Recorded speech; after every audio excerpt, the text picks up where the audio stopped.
The small town of Star City, West Virginia, nestled in the quiet foothills, had always been the kind of place where neighbors knew each other and crime was almost unheard of. It was the kind of town where parents felt safe letting their children play outside until dusk, where friendships were formed early and lasted a lifetime. But beneath the surface of this seemingly peaceful community, a dark and sinister secret was lurking, one that would shatter the lives of many and leave an entire town grasping for answers. Skylar Neese was a bright, ambitious 16-year-old girl with dreams of becoming a criminal defense lawyer. She was an honor student, a beloved only child to her parents, Dave and Mary Neese, and had a tight-knit circle of friends. Among them were Sheila Eddy and Rachel Schoaf, two girls she had considered her best friends.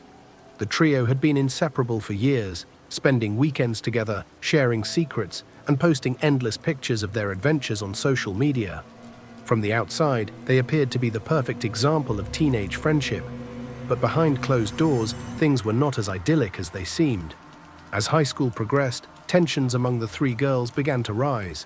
Skylar, always the observant one, started to notice subtle changes in her friendships. Sheila, charismatic and confident, had an almost hypnotic hold over Rachel, and together they began to distance themselves from Skylar. Arguments erupted, passive-aggressive tweets were exchanged, and Skylar found herself increasingly isolated. She knew something was wrong, but she could have never imagined the true extent of their animosity. On the night of July 5, 2012, Skylar arrived home from work at a local fast food restaurant and went to bed as usual. But a little after midnight, she received a text from Sheila and Rachel urging her to sneak out for a late-night joyride, something they had done before. Despite her parents' strict rules, Skylar slipped out of her bedroom window and climbed into the waiting car. Surveillance footage from the apartment complex captured her getting into the vehicle, and that would be the last time she was seen alive. What she didn't know was that her so-called best friends had been planning her murder for months. They had chosen a remote location near the Pennsylvania border, far from prying eyes. They had brought with them a carefully packed bag containing knives, cleaning supplies, and a change of clothes. Their plan was simple, yet brutal. Once they arrived at the secluded area, they would count to 3 and stab Skylar to death. When they reached the isolated clearing, they stepped out of the car and pretended to be enjoying the night air.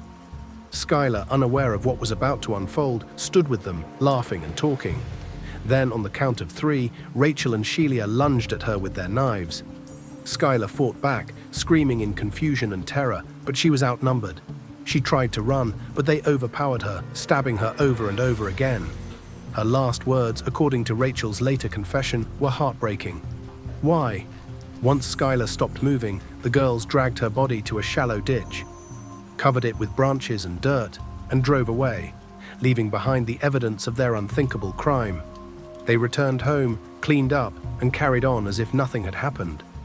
The next morning, Skylar's parents woke to find their daughter missing. Initially, authorities suspected she had run away, but Dave and Mary Neese knew their daughter wouldn't vanish without a trace. For months, Sheila and Rachel played the role of grieving friends. Sheila, in particular, acted distraught, posting on social media about how much she missed Skylar, even going as far as to help the Neese family distribute missing person flyers. But as the investigation progressed, cracks in their stories began to emerge. Skylar's parents, desperate for answers, pushed law enforcement to dig deeper. When Rachel suffered a breakdown in December 2012, she finally confessed to what had happened. Her chilling admission led investigators to Skylar's remains, hidden in the remote woods, just as Rachel had described. In January 2013, Sheila was arrested in a public parking lot, her smug demeanor only fueling the horror of those who had once known her as the charming, outgoing girl next door. Rachel, having cooperated with police, was taken into custody as well. In court, the details of their crime stunned the public. Their motive was shockingly simple and devoid of any clear reason. When asked why they had done it, Rachel merely stated, "We just didn't want to be friends with her anymore."